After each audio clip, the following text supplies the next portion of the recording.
This is Tales from the Morphin Grid, and I am the Tayorinai Sensei. Today's topic is Season 1 of Mighty Morphin Power Rangers, the very first that kicked it all off.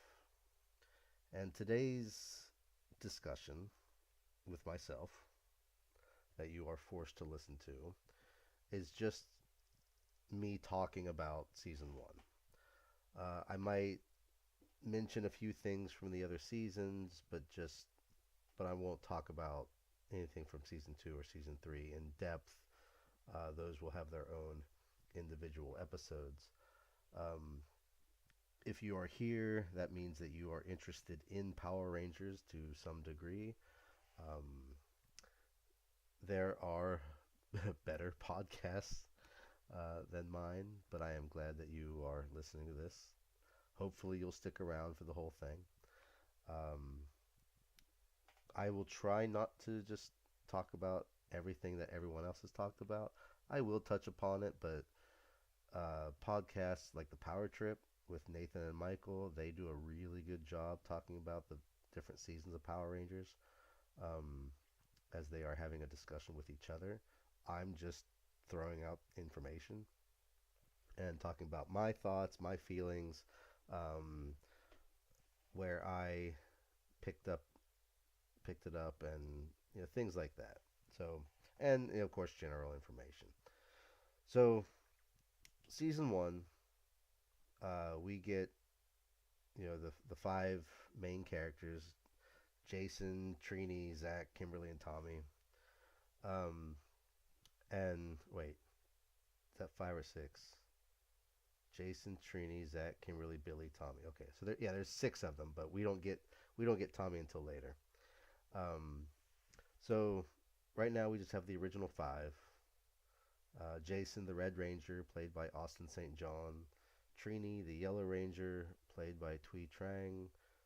Zach, the Black Ranger, played by Walter Jones. Kimberly, the Pink Ranger, played by Amy Jo Johnson. Billy, the Blue Ranger, played by David Yost. And then later, Tommy, the Green Ranger, played by Jason David Frank. This is all information that you've known if you've been a fan of the Power Rangers for a while. So this season kicked it all off, and I was 10 years old when this aired, and it was a hit. I mean, I didn't start watching it until a few episodes in, mainly because in my area it was only being played in the mornings, the early mornings, um, and so I'd have to wake up super early to watch it, and I just kind of kept forgetting about it. And then my mother woke me up before she went off to work, um, and she was a firefighter, so she had to leave work, or she had to leave home really early for work. So one morning she woke me up early, and so I turned on the TV, and the episode that was airing at the time was Power Ranger Punks, and that's the one with the Terror Toad. And it wasn't even the beginning of the episode; it was in the middle where kind of everything was already going down, and Alpha was looking for the screaming root. And I think I talked about this in episode 0. But if you skipped episode 0, um, that's fine. So Alpha gets the screaming root, and to bring Billy and Kimberly back to their senses so they can help the others fight off Terror Toad, and by this point Trini had already been eaten, and then Zach gets eaten, and then Jason, and then Billy, and then leaving only Kimberly. Um, and the funny thing is that so I'm sure you all know that Power Rangers is adapted from the Japanese Sentai. This Sentai is the 16th Sentai, and called Kyoru Sentai Jurenja. And it's a vastly different story. I will talk about that Sentai specifically and all those details on my other podcast, which is about Japan. So, so this episode is interesting because uh, so when they adapt Sentai into Power Rangers, it's not a one for one story thing. So because the Judanger story is a vastly different. It's more about mythical kingdoms, and the Rangers come from different tribes, and these ancient tribes that lived with the dinosaurs, and each tribe had a special link to a certain um, beast. And so you had the five Judanjas, and then the Green Ranger, who was another tribe, but he was the brother of the Red Ranger. Um, so um, and all the monsters are actually kind of mythical, like from our own lore. Like Dora Sphinx is a sphinx who says riddles, and if you are familiar with Oedipus Rex and Antigone, they have you know they have a sphinx that dishes out riddles. So so you do have a little bit of our own um, creatures from our own mythologies from around the world put into Judanger. So, but for us in Power Rangers, we don't really have that. Dora Sphinx, which was just King Sphinx, um, he was just another monster, a one-off monster, and oddly famous for some reason. But whatever. So the Terror Toad episode, Power Punks or Power Ranger Punks, um, that aired early on in the season, but it was actually a later episode in Judanja, uh, after the Green Ranger had been introduced. Um, to give a brief rundown of the Green Ranger in Judanja, as you watched the original Power Rangers, you notice Tommy is not around very often for some reason. Um, whether it be like a karate tournament, he's got detention, he's got to give a special lesson, he's get knocked out, or he's get knocked out, whatever, he gets pushed off to the side, and that way he can make some dramatic late entrance and look incredibly awesome doing it. And so in the Judanger series, um, he's the Green Ranger or the Dragon Ranger, and he's living on borrowed time. And when we are introduced to him uh, during that basically their Green with Evil series, he's not brainwashed in the Judanger series. Um, he's just incredibly pissed off. So um, we find out that while he was in their stasis, um, he he died, and but he was brought back to life, um, and so he's given this. He lives in this room, and while he's in this particular room that exists out of time and space, um, I forget the name of the room off the top of my head right now, but while he's in this room, he can continue to live, and his life is represented by this candle. And when the candle goes out, he dies. So while he's in the room, the candle will remain constant. But if he leaves, for whatever reason, the candle will start burning again. So in one episode, Bandora, the Judanger version of Rita, finds this room and she destroys it. So now Barai has no way of saving this candle, and the candle eventually burns out.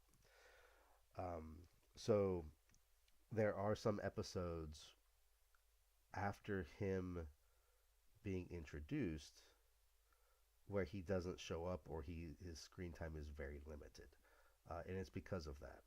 And the Terror Toad episode in Judanja, um, is actually much later after he had been introduced, but before he actually dies. So, uh, but because you don't see the Green Ranger at all in this episode, they threw that at the very beginning of the series, um, because it fit. It just worked out. Um, so even if the Pink Ranger Kimberly, if she had been eaten, this would have been pushed into later into the season, because you would have to have the Green Ranger come in and save them all. So yeah, there's a lot of differences in the way that it all plays out. It's different. You'll see that they do a lot of having to splice a lot of things together and out of from different episodes, and uh, just kind of make the story work. And I think it did for the most part when it came to Power Rangers.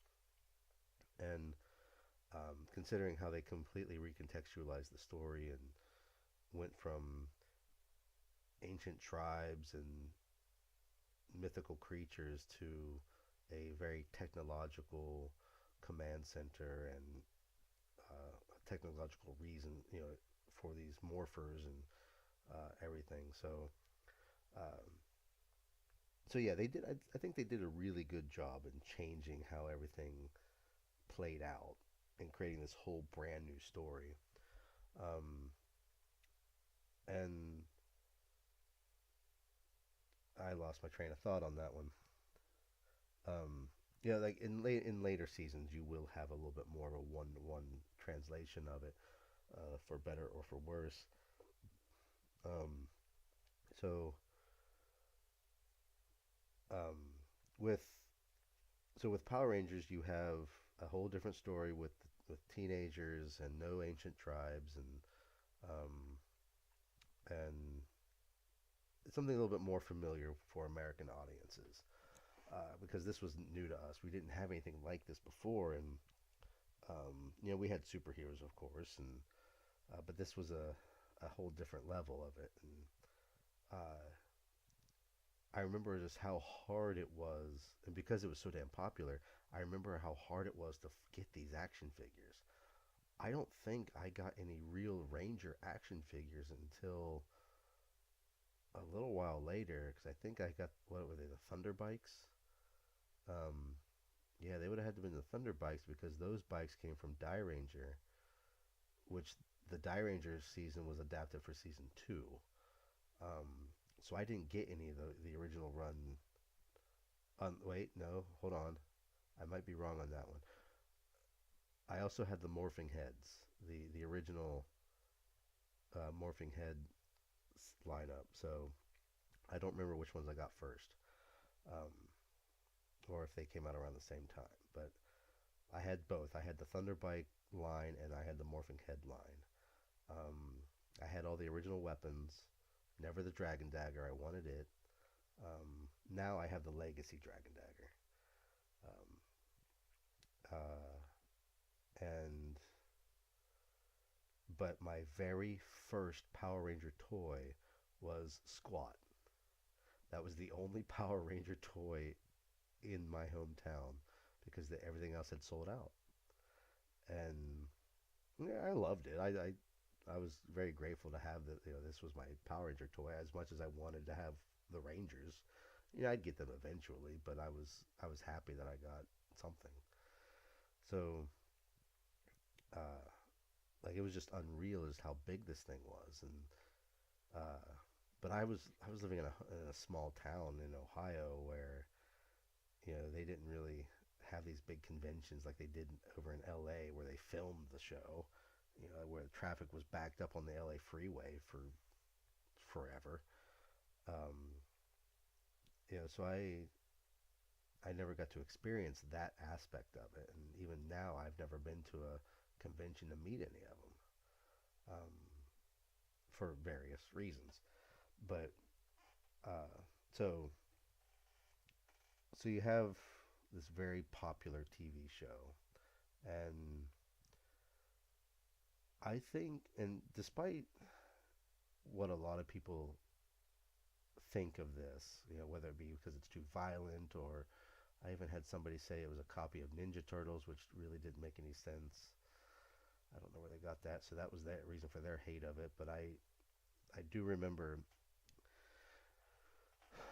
when I was like, and like I said, I came from this small. It was a university town, so it wasn't like super small, but it wasn't a major city or anything. It's just in southeastern Ohio, and you. I remember, like, I'm 10 years old, and I was the demographic for this. And I remember being in school and being made fun of by other my classmates because I liked this show, and I'm thinking, why? It's fun, it's interesting, and but I think it was more looking back. I think people were more on the like they were secretly they were closeted Power Ranger fans, and they wouldn't want to say that out in public for whatever reason. Uh, and then when VR Troopers came out, I was a fan of VR Troopers, and Big Bad Beetleborgs was so that was okay. I just wasn't so big into that one, but it was okay. Um, so yeah, I was openly uh, into Power Rangers, and I didn't care about what other people thought. And my sister's stepmother, and yeah, I know how that sounds. My sister's stepmother makes it sound like she'd also be my stepmother, but no, there's a whole family dysfunction thing there. So my family puts the fun in dysfunction.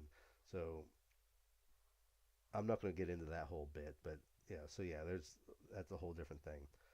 So, but her her stepmother believed Power Rangers were too violent, and so she was one of those types. While my mother, she enjoyed it. She thought it was a really good show, and even now uh, I mean, she doesn't watch it, but she used to watch it with me, and um, but she thought it was a good show for us. So that was that like that in the '90s in my hometown, uh, and you have this really interesting start to the whole to the franchise, which we didn't know at the time how long it would go on for. I mean, maybe a couple years or something, but because we had Ghostbusters, we had Ninja Turtles, we had Transformers, and they lasted for a few seasons, and then they had some maybe a break from it, and then a new reiteration of it came about, like say with Ninja Turtles, and you had the next mutation, and then you had the 2003 series, and Transformers, you had Gen 1, and then you had Beast Wars, you had Robots in Disguise, and so things like of that nature. And so we kind of figured that's what it would go. We didn't imagine it would last 30 years. And with season 1, you can see that they were really trying with this, and they did a pretty good job on the storytelling. I mean, it took them a bit to find their footing when you look at some of the earlier episodes. And so with Saban, this this was not the first time he tried with adapting Sentai. His first attempt was with Bioman, and so Chodenchi Bioman came out in 1986, if I'm not mistaken, off the top of my head anyway. Um, and he tried to adapt that, and that one I've seen that full Sentai, and that's an interesting one to adapt. Um, but it didn't. No one wanted it, and if you look at the cast list or the character list, you see a lot of similar names. You have Zach, a Billy, and a Trini Crystal. I think a Kimberly as well. But there was no Jason. I think there was a Victor instead. So you did have some carryover from the original Bioman attempt into what we eventually got. Um, and then even the Day of the Dumpster pilot was different because you got the two versions. You got the one that we got that everybody knows, and then you had the secret pilot, the unaired pilot that didn't actually air until years later. And there's big differences there. And four of the five original Rangers are there, but Trini was played by a different actress, and um, but she didn't make it past the pilot, so they recast and reshot the pilot into what we ended up getting, and we actually do see the original actress in one shot, and it's the shot where after the Rangers leave the command center, Zordon gives them their morphers, and they're like, okay, we don't believe you. Doesn't make any sense, but we're going to keep the morphers. Okay, bye. So they leave, and Rita decides to take pot shots at them. And when the first shot hits, and they all duck, that's not Tui Trang. That's Audrey Dubois, um, and that's the only time you see her. So, uh, but again, a lot of people are not focused on the Rangers because their eyes follow the energy blast. Um, but if you at least can focus on the Rangers for that, you can see the difference. Um, so yeah, we get this 60 season episode run, um, which originally I think it was going to be a little bit shorter than that, um, but with is making all this money, Saban's like, hey, we ran out of Jude Ranger footage and we need a little bit more, and so Toei, who owns the Sentai, started conjuring up some new footage, strictly for Power Rangers called Zoo 2, and uh, if you've watched Judanja, you can see the mannerisms are a little bit different, um, compared to that of the Zoo 2 footage. Mainly because they're talking in the wrist communicators, and they didn't have those in Judanja, and um, they seem to be more in line with their American counterparts. Um, so so you have this big phenomenon now, and it's already getting renewed for a season two, and I will talk about that when I do. I don't know when that'll be, but when I get to it. Um, and you had all this money coming in, and you're sending some of that money to Toei so they can film some new footage. And this is the only time that they do that. They don't ever film any new footage for any other Power Ranger season, which I think is amazing, and I think that helps lift MMPR season one higher than what people will generally give it credit for. Because okay, so you get the story, and I'm sure you guys know the story. You got the five original Rangers, and then the Green Ranger shows up, beats them up, beats them up, for 5 episodes straight, and then joins the team. He loses the power because of this green candle bit, um, and then he disappears. Well, I don't know why. I guess he was only good to him as a ranger. And what was funny, and I didn't start laughing about this till years later, is that so you had this romance between Tommy and Kimberly, and they finally get together, and Tommy gives her, they kiss on screen, and that's when Tommy had lost his powers. He was no longer a ranger at that point, and he's gone. You don't see him until several episodes later when they decide to bring him back. He makes a cameo appearance at one point, but that's it. But they when you see him in the crowd in that cameo, he, they treat him like he's hasn't been around for so long or whatever, and uh, but you don't see. But aside from that, he doesn't come back into the series completely until they decide. The writers decide to write him back in it, where the Green Ranger gets his powers back, but only for a limited time. And so I thought that was interesting. I thought that was really funny that they just, yep, Tommy loses his powers, and that's going to be when he gets Kimberly, but now he's gone. They're not going to need him for a while. So, uh, and then they go on and they have their Doomsday episode, which was supposed to be the finale, and it felt like a finale, especially with the way that Zordon talks to them. And then you have several more episodes, um, and it kind of ends on this kind of a some non-ceremonious unceremonious. What is that? Why can't I talk? That's what happens when you live in Japan for 10 years. You start losing your ability to speak English. Um, it feels like just another episode. That's what I'm trying to say. There's no finality to it. It's just another one-off episode, and that's it. So it's not a terrible episode. It's just not one I would make as a season-ending one. So so this season kind of set the bar for a lot of other seasons, and a lot of people will say, "Oh, it's mid. It's a mid-tier season at best." Like, okay, yeah, I get it. It's the season's not the writing for the season is not its strong suit. It's not, or well, it's good, but it's not like it took them some time to get their feet grounded. Like when you watch some earlier episodes, the way that they kind of do things, is a little different than the way that things are later. They were still kind of figuring things out, like which would be better to do it this way or that way. And if you watch, there is one episode, and I think it's a different drum, if I remember correctly, where when they're putting together the power blaster, they have different names for their weapons. So you have in the original and the way that we all know it, and the ones that that ended up being what they went with. They started off with this, and then for the one episode, different drum, they changed the names, and then they went back to the original names. Um, but everyone's like knows like it's power axe and power bow. Everything's power, and then their weapon. Pretty simple, short, sweet. We all love it.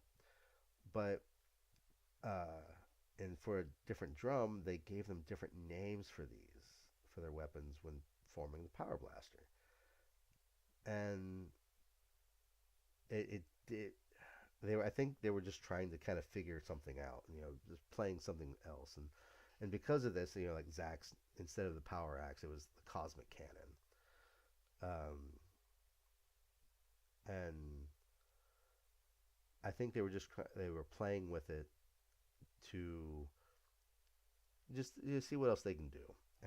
So they didn't have, you know, they didn't really have things, figured out by then. And I think this is only like the fifth or sixth episode or something. It's really early on. Um, but then they decided like, yeah, that's not going to fit. So we're going to go back to the original one that we had. Um, so um, so there you can tell that there's a difference in the writing style between the beginning and the in later in the season, especially with the Green with Evil arc and the Green Candle. They kind of they have more confidence with it. That doesn't say it's perfect by any means because they do make some questionable story decisions that I feel could have benefited with another look. Um, which one of my projects, I have many Ranger projects going on right now, and one of them is a rewriting of the franchise. That is a hell of an undertaking, but it gives me something to do when it comes to story writing. I write all kinds of stories, and sometimes I kind of get a little burned out on writing one particular set of stories, so I kind of jump around. And I have several Ranger projects. I have that one, rewriting it, which is the rewriting is basically, well, rewriting it and focusing on the major. I probably was focusing on the major episodes, and shifting the plot. And for example, maybe like Tommy would not be completely angry all the time, and like which would if him acting normal, say like the way that Kat did when she was evil in season 3, uh, it would be much more of a surprise to the Rangers that to realize that he was the evil Green Ranger, um, instead of like, well, they should have figured this out really earlier on before this. So things like that. Um, then I also have men's team to focus on, um, where the Rangers pass down their powers to another generation, because they are in their 50s at this point, and they will need to do that eventually. So, and then I also have my own Sentai uh, series I'm writing, which I think I will I will read on this line on this podcast and not my Japanese one because that's just all about Japan in general. Um, I do my Sentai reviews there too. Um, so with with this, the writing is a little inconsistent at times, but I do think that they got more confident later on. But it isn't perfect. While some later seasons do get really good. Um, so, and they can in MMPR season one gets compared to those other seasons, and um, it's almost an unfair comparison because this was the very beginning, and the writers really didn't have an idea completely about how they wanted to handle this. Um, while by the time they reached another good season, say like SPD, they knew what they had already had several years of doing this, and so they knew what needed to be done, and they knew how to handle it. So comparing the writing bit is kind of not fair, but it's whatever. I would consider this to be one of the better seasons, and definitely better than Cosmic Fury. Um, anyway, I'm probably going to start a war with that one. No, I will start a war by saying Super Mega Force was better than Cosmic Fury. Anyway, I'll explain later when I get to that one. Um, so there is, and I think some of the criticisms for season one do come across as unfair because there is a lot of MMPR fatigue, which I do get because you have people who are fans of other seasons more so than the original. For whatever reason, they didn't grow up with MMPR. Uh, they grew up with another season, or they just prefer that other season or whatever. That's fine. You don't have to like it. Season one or MMPR as a whole, because MMPR is 3 seasons. While the majority of majority of the other seasons are just one season, but there are some exceptions. So uh, MMPR gets a lot of focus.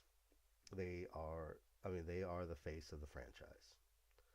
That's you're not going to change that. Um, so they tend to get the focus on well everything. you got you had the comics starting off with the Boom Studio comics. They started off with MMPR, um, and then you have a lot of the video games. They do a lot of focus on MMPR. The toys, as of late, um, the Lightning Collection. They started off with MMPR, although they were trying to balance it out um, with each wave. It was a mixture, so it wasn't just a wave of MMPR, a wave of Samurai, a wave of Time Force. You would have a mixture of characters from different seasons put together in one single wave. But that wave or that uh, the Lightning Collection got discontinued by Hasbro, and now you have a lot of incomplete teams, and some teams just nothing at all. Um, while MMPR ended up getting the initial wave, and then it got the remastered Lightning Collection. Um, so that left a lot of Power Ranger fans salty. Um, but the Lightning Collection, when it came out, the intent was to cover every single team. Um, they did not intend on selling the brand to Hasbro when they came up with the idea of the Lightning Collection. So you have that. You have let's see, the toys, the comics. What's it called? Legacy Wars, the video game. Um, Basically, anytime somebody talks about Power Rangers, it's the MMPR that they envision. Right now, last month, Fortnite, they released. They have another collaboration with Power Rangers, and so it's the MMPR team, and so a lot of people are salty with that because they claim that there are better teams out there. And even if that's true, they're not the face of the franchise.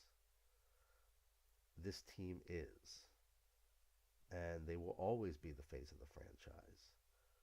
And like I get the fatigue, and I think within the franchise there's some merit there.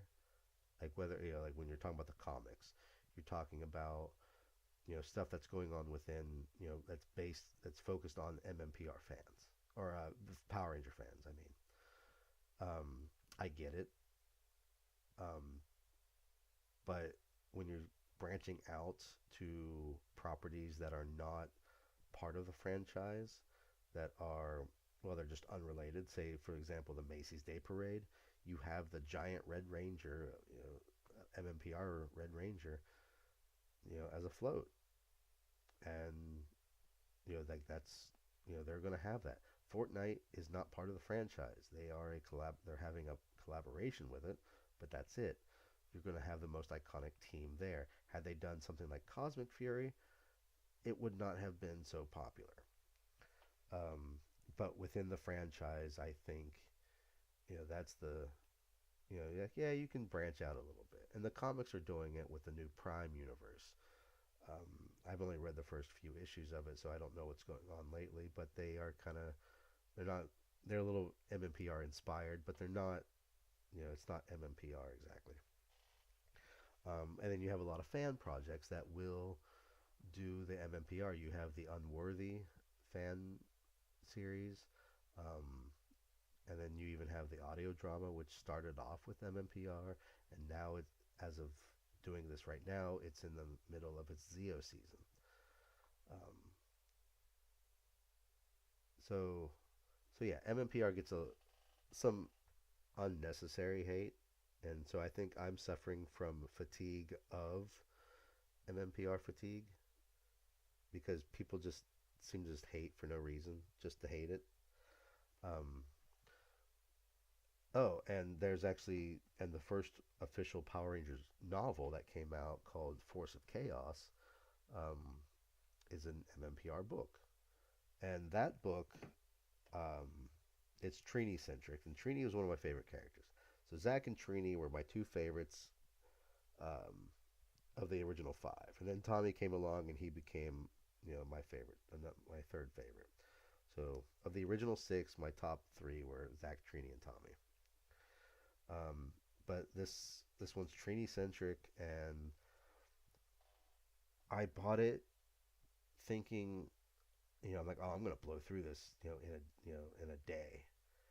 Well, I bought it when it came out, or I had to order it when it came out, and I live in Japan, so it took some time to get here. And when I got it, I started reading it, but I haven't finished it yet, and that's partly to do with my clan of children that I have and working all the time, and but I have even when I do have time, I don't really focus too much on it, or I don't really think about doing reading this book. I you know do other things, and part of and the reason for that, it's not a badly written book. Like it's it's got some good moments in there, and like it's a modern retelling of MMPR, and they uh, and it's focused on Trini, as I mentioned, and it's a very the language is modern. It's like there is some swearing in it,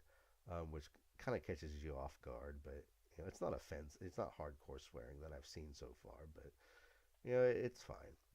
Um, there's some team drama instead of them all being super friendly and like brother, basically like a family already.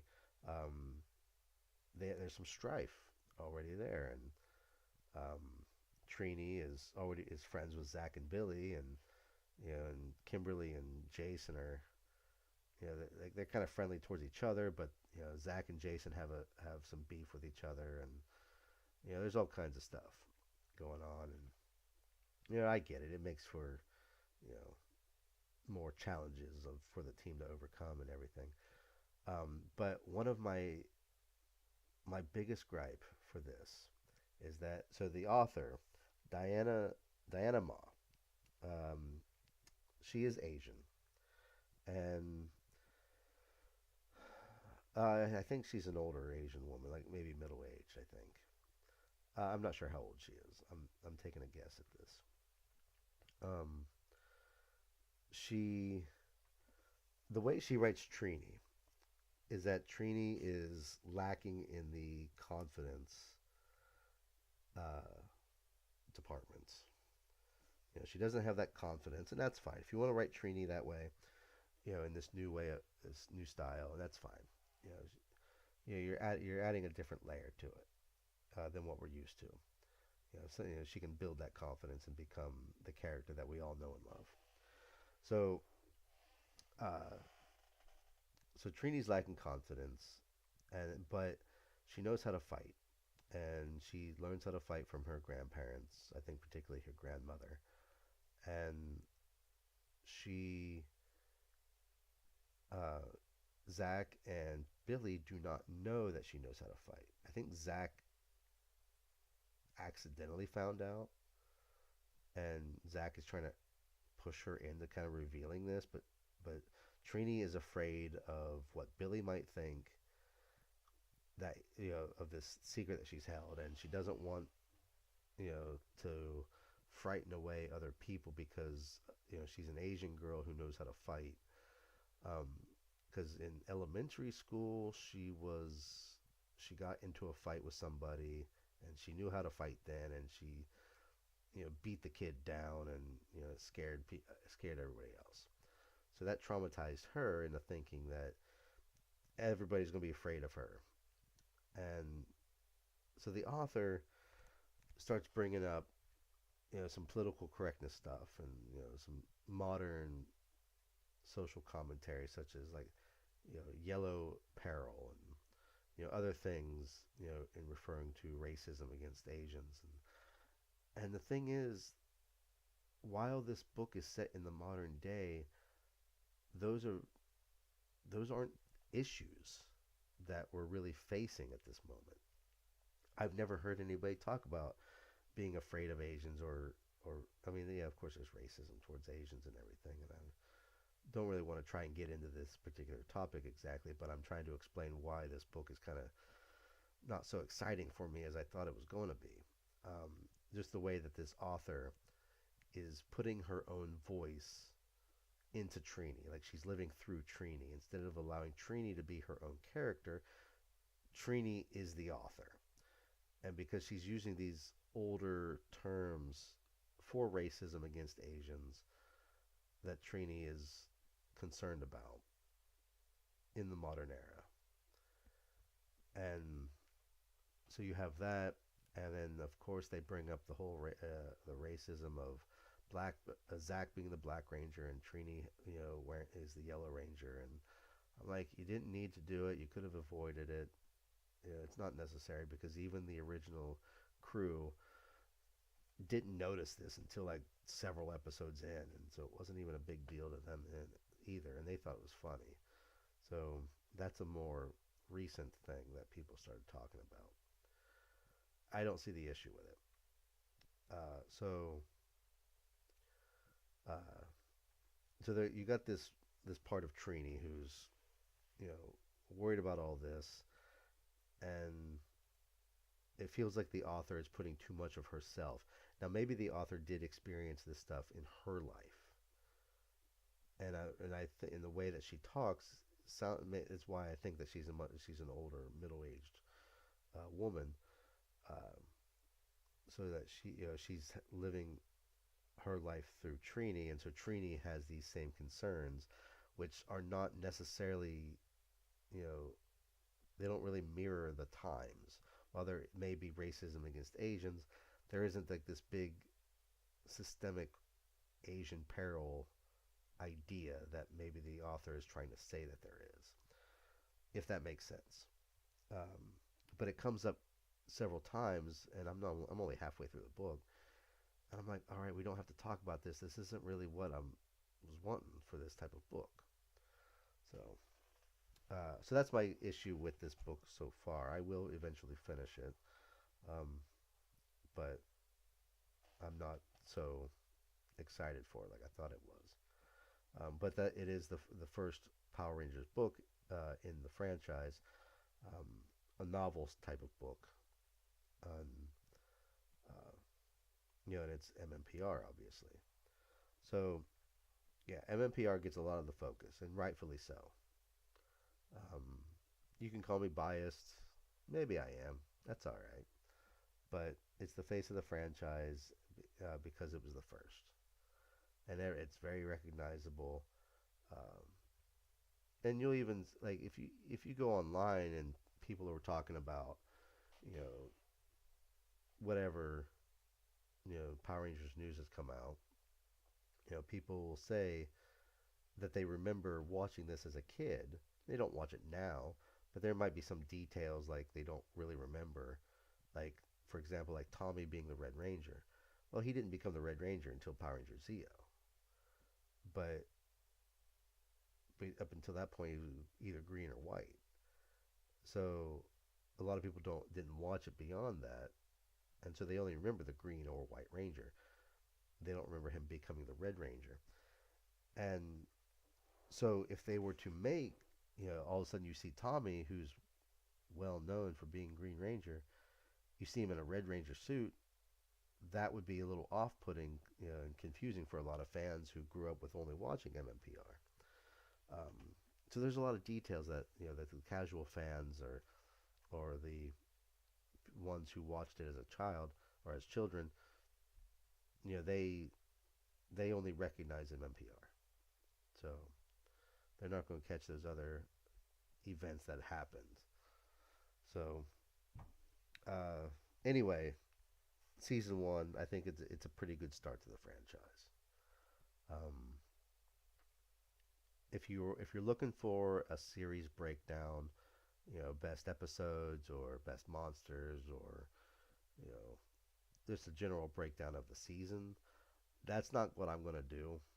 Um, I will talk about issues I think that the season may have, um, where MMPR season one is mostly just like trying to get its footing down and figure things out for doing this. Um, but I think they did a pretty good job, and once they kind of got their footing, then they did really well. Um, so, especially with what comes later on in season two and three, but I'll get to that later. If you're looking for a season breakdown of events and character breakdowns and who's who and whatnot, go watch the Power Trip or go listen to the Power Trip. Those guys do a really good job of talking about the seasons as a whole, and they do all of that. Um, and but this is just my general thoughts and ideas, about each particular season. Um, I'm probably forgetting a few ideas that I may have had before, because I'm just talking off the cuff here. I'm not looking at notes, um, or anything like that. I'm just sitting here in my old radio room of some dilapidated, broken down house in the mountains of Tohoku using this World War II era radio, which will probably cut out soon. So if I suddenly cut out, that's probably why it lost power and I have to rewire it to get it to work again. Um, so that is probably it for this episode, talking about season one. Um, Next time I don't know what I'll do next time yet. I don't have a set plan for this. I might end up doing season two, or I might do a story reading or of one of my fan fictions. Um, and no, it's not a self-insert type of story or anything like that. It's them. It's those characters, and like I mentioned before, or it might be my original Sentai series, and or it could be my Super Mega Force rewrite. I don't know yet. Um, I also have what ifs. I might do a what ifs episode. I don't know yet. That's why they call me the Tayori Nai Sensei, and Tayori Nai means unreliable. So I am the unreliable teacher. So until next time, whenever that will be. It might be a month, it might be next week. Again, I'm very Coyote Night. So until then,